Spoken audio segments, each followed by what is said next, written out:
我哋嘅制度咧係一個良好嘅制度，但面對一個急劇嘅變化，面對急劇變化咧，既然係良好嘅制度，又唔可以輕易改變，不改變是良好嘅辦法，但係咧又是嚴重嘅錯失。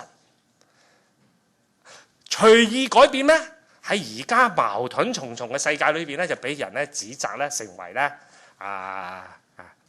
懷疑是利益輸送甚至即係別有用心，咁啊見仁見智啦。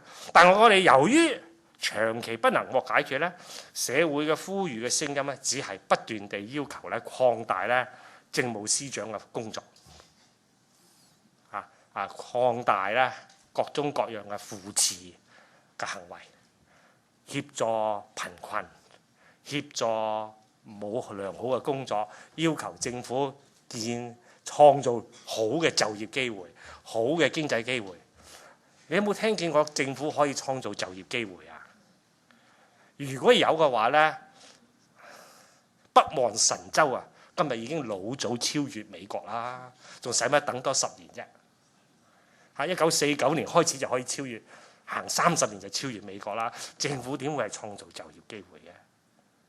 如果係計劃經濟老早就已經成功到不得了啦，就係放棄計劃經濟先至中國起飛噶嘛，放棄少少就已經起飛到咁唔得掂咯，真係好驚人嘅話，呢個力量真係排山倒海市場嘅偉大咧係難以想像。咁大家都唔出奇啦，我梗係嚟歌頌市場係嘛？大家都知道啦，我讀經濟，仲喺香港大學經濟金融學院出晒名啦，係自由經濟㗎啦，係嘛？咁當然係咁，但係我呢個唔係信念嚟㗎嘛，呢個係有一定嘅科學嘅價值喺度嘅。咁你香港點樣解決呢啲問題咧？咁你首先問咧就係咧，中國嘅飛騰咧係使到咧一個同埋全球嘅國際化咧係使到。係人類歷史上呢兩件事情咧，啱啱聚焦就喺香港，對香港影響係好大，因為我哋啱啱喺咗呢兩個力量嘅中間，所以我哋需要應變嘅速度同埋應變嘅正確嘅方法咧，係非常之咧拿捏得準，攞錯咗都唔掂，即係基本上咧，我哋冇乜，我哋嘅空間係好少嘅。嗱咁啊，當然啦，空間好少。我哋97年4月，我正話講啦，我哋已經感覺到咧有一個即係咧冇失去機會啦，失去機會快啲啦咁。而家15年之後咧，我繼續講快啲啦咁。但係唔係好輕易快嘅，因為你要凝聚呢個政治共識。咁點做咧？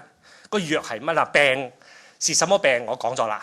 藥是什麼藥？我而家講是什麼藥係嘛？個藥咧當然咧就要咧重振咧財政司司長嘅權威咯，繼續捍衞咧積極不干預咯。今日係冇乜人贊成㗎啦，係咪？